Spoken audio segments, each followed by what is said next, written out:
ओम श्री गणेशाय नमः। ओम नमो भगवते वासुदेवाय।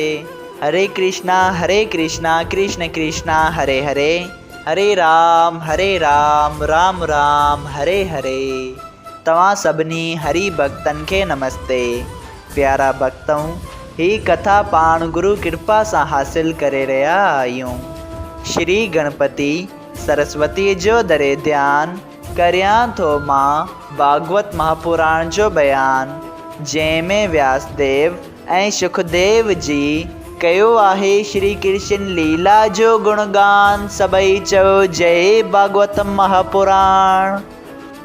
प्यारा भक्तों, अज पाण श्रीमद भागवत महापुराण साहिब जो 6 स्कंद शुरू करे रहा आयूं, जंहिंजो नालो आहे अजामेल जो मुक्त थियण ऐं देवताउनि ऐं दैतनि जी कथा।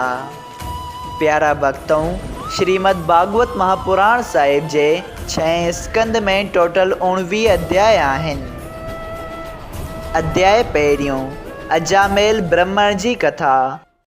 राजा परीक्षित श्री सुखदेव जी स्वामी खां पुछियो त ए महाराज, तव्हां ॿिए स्कंद में आदमीअ जे वैकुंठ वञण वास्ते ब्रह्मविर्त मार्ग ऐं निवृत्त मार्ग 2 वाटूं ॿुधाए चयो हो त परमहंस ऐं ज्ञानी लोग निवृत्त मार्ग खां सूरज मंडल मां थी पहिरियां ई ब्रह्मपुरीअ में वेंदा आहिनि ऐं के ॾींहं उते रहण बाद ब्रह्मा जीअ खां उन्हनि जी मुक्ति थींदी आहे। जेके जीव माया जे गुणनि करे बार बार ॼमन ऐं मरनि था, से जीव परूर्त मार्ग खां चंद्र मंडल में वञी पंहिंजे कर्मनि अनुसार सुर्ग जो सुख भोगे वरी दुनिया में पैदा थियनि था ऐं पोइ पाप करण सबबि नरक जा दुख ऐं पुण्य करण करे सुर्ग जा सुख भोगीनि था। इहा सॼी कथा तव्हां मूंखे ॿुधाई। हाणे कृपा करे मूंखे इहा ॻाल्हि ॿुधायो त अहिड़ो बि को कर्म आहे जंहिंजे करण सां पापी ऐं अधर्मी माण्हू बि पवित्र थी सुर्ग जो सुख ॾिसनि ऐं को बि माण्हू नरक में न वञे।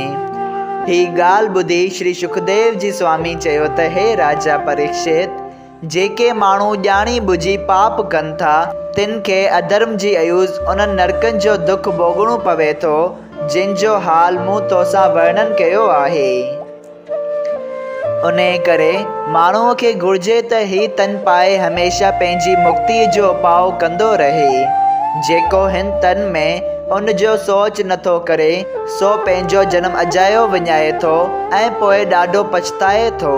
तंहिं करे माण्हूअ खां को बि नंढो या वॾो पाप कंहिं बि क़िस्म जो थी पवे त उन जो थोरो या घणो प्रायश्चित शास्त्र मूजिबि करे छॾिजे, छो त जीअं बीमारी बिना दवा खाइण जे नथी वञे, तीअं पाप बि बिना प्रायश्चित जे नथो मिटिजे।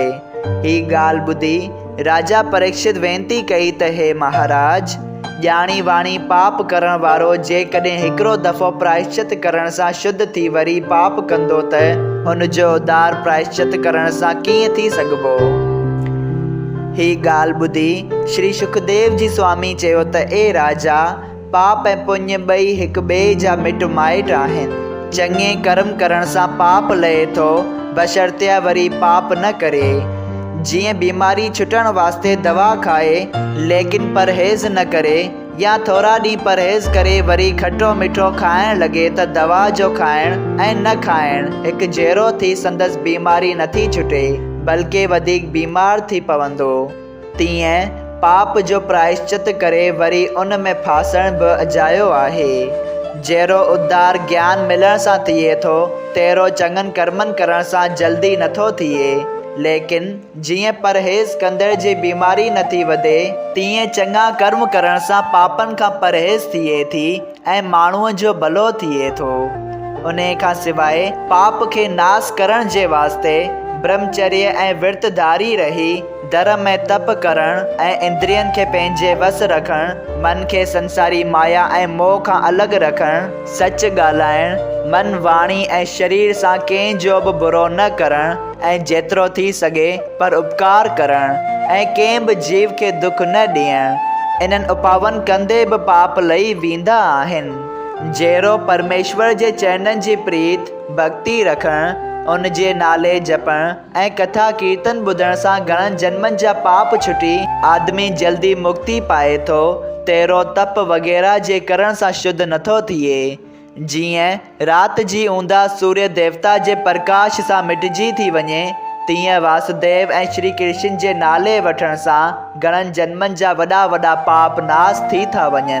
जीअं ज़मीन ते दरख़्त ऐं फल वग़ैरह निकिरनि था, तीअं आदमी परमेश्वर जी भक्ति ऐं भॼन करण सां मन घुरियो फल पाईंदो आहे। उन करे आदमीअ खे दुनिया में परमेश्वर जी प्रीत पैदा थियण लाइ सवाइ सत्संग ऐं साधु महात्माउनि जी शेवा करण जे ॿी का चङी वाट न सम्झणु घुरिजे। जिन जे सत्संग ऐं शेवा करण सां आदमीअ जो मन तमामु जल्द संसार खां अलॻि थी मुक्ति पाईंदो आहे।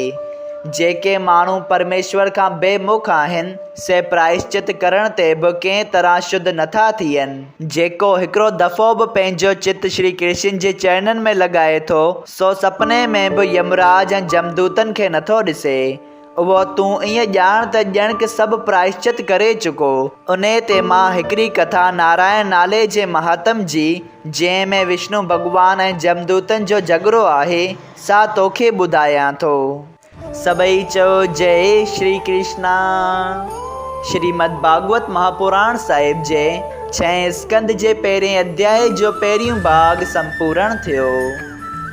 अगरि तव्हां सभिनी हरि भक्तनि खे हिन कथा मां लाभ हासिल थियो हुजे त कृपया हिन कथा खे ॿियनि हरि भक्तनि सां शेयर कजो त उन्हनि जो बि भलो थिए ऐं तव्हांजो बि भलो थिए। सभई चओ जय सिया राम। राधे राधे।